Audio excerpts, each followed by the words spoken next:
ಸ್ನೇಹಿತರೆ, ಆತ್ಮೀಯರೇ, ಪ್ರತಿಯೊಂದು ದಿವಸ ನಾವು ಈ ಪಿರಮಿಡ್ ಪವಾಡ ಲಾಭಗಳು ತಿಳ್ಕೊಂತಾ ಇದ್ದೀವಿ. ಇವತ್ತಿನ ಅದರ ಭಾಗವಾಗಿ ಒಂದು ಅದ್ಭುತ ಲಾಭದ ಬಗ್ಗೆ ಲಾಭ ಪಡೆದಿರುವಂತ ಒಂದು ವ್ಯಕ್ತಿಯಿಂದ ತಿಳ್ಕೊಳಕ್ಕೆ ಪ್ರಯತ್ನ ಮಾಡೋಣ. ಅವರ ಹೆಸರು ಜಯೇಶ್ ಅಂತ. ಜಯೇಶ್ ಮತ್ತೆ ಅವರು ಹಲಾಲ್ ಅಂತ ಪ್ರದೇಶದಿಂದ. ಏನಂತಂದ್ರೆ ಇವ್ರು ಏನ್ ಹೇಳ್ತಾರೆ ಅಂದ್ರೆ, ಇವ್ರಿಗೆ ಅವರ ವ್ಯಾಪಾರ ಈ ಆರ್ಥಿಕ ಹಿಂಜರಿತ ಆಗಿದೆಲ್ಲ, ಎಕನಾಮಿಕ್ ರೆಸಿಷನ್ ಬಂದೆ ನೋಡಿ, ಆ ಸಮಯದಲ್ಲೂ ಸಹ ಇಂಪ್ರೂವ್ ಆಗಿದೆ ಅಂತ ಹೇಳ್ತಾರೆ.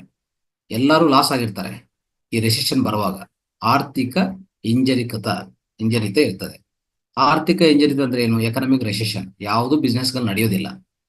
ಉದಾಹರಣೆಗೆ ಕೋವಿಡ್ ಬಂತು, ಅದಕ್ಕೆ ಮುಂಚೆ ಒಂದು ಡಿನೋಟಿಫಿಕೇಶನ್ ಬಂತು. ಇವೆಲ್ಲ ಆಗುವಾಗ ಏನಾಗುತ್ತೆ? ಖಂಡಿತ ಆರ್ಥಿಕ ಹಿಂಜರಿತ ಆಗತ್ತೆ, ಎಕನಾಮಿಕ್ ರೆಸಿಷನ್, ಎಲ್ಲ ಬಿಸ್ನೆಸ್ ಬಿದ್ದೋಗುತ್ತೆ.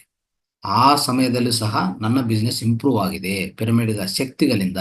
ಹೇಗೆ ಅಂತ ತಿಳ್ಕೊಳ್ಳೋಣ. ಇವರು ಒಂದು ಸ್ಮಾಲ್ ಟೌನ್ ಅಲ್ಲಿ ಇರ್ತಾರೆ. ಇವರಿಗೆ ತುಂಬಾ ಇಂಡಸ್ಟ್ರೀಸ್ಗಳು, ಫ್ಯಾಕ್ಟ್ರೀಸ್ಗಳಿತ್ತು.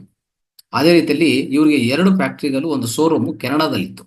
ಕೆನಡಾದಲ್ಲಿ ಸಹ ಇವ್ರ ಬಿಸ್ನೆಸ್ ಇತ್ತು. ಆದ್ರೆ ಒಂದು ಹೊಸ ಮನೆ ಕಟ್ತಾರೆ. ಆ ಹೊಸ ಮನೆ ಕಟ್ಟಿದ ಮೇಲೆ ಎಲ್ಲ ಪ್ರೋಗ್ರೆಸ್ ಸ್ಟಾಪ್ ಆಗ್ಬಿಡ್ತದೆ. ಎಲ್ಲ ಬಿಸ್ನೆಸ್ಗಳು ಅವ್ರಿಗೆ ಸ್ಟಾಪ್ ಆಗ್ಬಿಡ್ತದೆ. ಏನು ಅಂತ ತಿಳ್ಕೊಳಕ್ ಪ್ರಯತ್ನ ಮಾಡಿದ್ರೆ, ಆ ಈ ರೀತಿಯಲ್ಲಿ ಆಗುವಾಗ ಖಂಡಿತ ಅವರು ಏನಂತಂದ್ರೆ, ರೆಸೆಷನ್ ಒಂದು ದೊಡ್ಡ ಆತಂಕನೇ.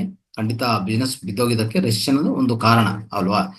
ಅದೇ ರೀತಿಯಲ್ಲಿ ಅವರ ಮನೆಯಲ್ಲಿ ನೋಡಿದ್ರೆ, ಈ ನಾರ್ತ್ ಈಸ್ಟ್ ಕಾರ್ನರ್ ಅಲ್ಲಿ ಏನಾಗಿದೆ, ಒಂದು ಅಂದ್ರೆ ಅಲ್ಲಿ ಕಟ್ಟಿದೆ ಅಂದ್ರೆ ಕಟ್ಟಾಯ್ತು. ನಾರ್ತ್ ಈಸ್ಟ್ ಈಗ ಒಂದು ಮನೆ ಪ್ಲಾಟ್ ಇದ್ರೆ ನಾರ್ತ್ ಈಸ್ಟ್ ಅಲ್ಲಿ ಕಟ್ ಆಗಿದೆ ಅಂತಂದ್ರೆ ಅದು ವಾಸ್ತು ದೋಷ ತರ ಪರಿಗಣಿಸ್ತಾರೆ. ಸೊ ಅದೊಂಥರ ವಾಸ್ತು ಪ್ರಾಬ್ಲಮ್ ಅಂತ ಪರಿಗಣಿಸಿದ್ರು. ಅವಾಗ ಏನಾಗಿತ್ತು, ಇವರಿಗೆ ಪಿರಮಿಡ್ಸ್ ಬಗ್ಗೆ ತಿಳ್ಕೊಂಡು ಈ ಪಿರಮಿಡ್ಸ್ ಅನ್ನು ಇವರು ಇನ್ಸ್ಟಾಲ್ ಮಾಡ್ಕೊಂಡಕ್ಕೆ ಮಾಡಿದ್ರು. ವಾಸ್ತು ಪ್ರಾಬ್ಲಮ್ ಕರೆಕ್ಷನ್ ಮಾಡ್ಕೊಂಡಕ್ಕೆ. ಒಂದು ಎಕನಾಮಿಕ್ ರೆಸಿಷನ್ ಕಾರಣನೇ ಅವ್ರ ಬಿಸ್ನೆಸ್ ಬಿದ್ದೋಗಕ್ಕೆ. ಎರಡನೇದೇನಂದ್ರೆ, ಅಲ್ಲಿ ಅವರು ಮನೆ ಕಟ್ಟಿದ ತಕ್ಷಣ ಇದಾಯ್ತು. ಆ ಮನೆ ಪರಿಶೀಲನೆ ಮಾಡಿದುವಾಗ, ವಾಸ್ತು ಪರವಾಗಿ ಪರಿಶೀಲನೆ ಮಾಡುವಾಗ ಅಲ್ಲಿ ನಾರ್ತ್ ಈಸ್ಟ್ ಕಟ್ ಆಗಿದೆ ಅಂತ ಒಂದು ತಿಳ್ಕೊಂಡು ಅಲ್ಲಿ ಪಿರಮಿಡ್ ವಾಸ್ತು ಮಾಡ್ಕೊಂಡಿದ್ರು. ಅದೊಂದು ಆಯ್ತು. ಆ ರೀತಿಯಲ್ಲಿ ಪಿರಮಿಡ್ ವಾಸ್ತು ಮಾಡಿಕೊಂಡು ಅದು ಕರೆಕ್ಷನ್ ಆಯ್ತು. ಅದೇ ರೀತಿಯಲ್ಲಿ ಪ್ರತಿಯೊಬ್ಬ ಫ್ಯಾಮಿಲಿ ಮೆಂಬರ್ ಪ್ರತಿಯೊಬ್ಬರಿಗೂ ಒಂದು ಪೈರಾ ಕಾರ್ಡ್ ಮಾಡಿಕೊಟ್ಟಿದ್ರು ಅವರು. ಈ ಪೈರಾ ಕಾರ್ಡ್ ಅಂತ ನಾನು ಹೇಳಿದೆಲ್ಲ, ಎಲ್ಲ ಫ್ಯಾಮಿಲಿ ಮೆಂಬರ್ಸ್ ಮಾಡಿಕೊಟ್ಟಿದ್ರು.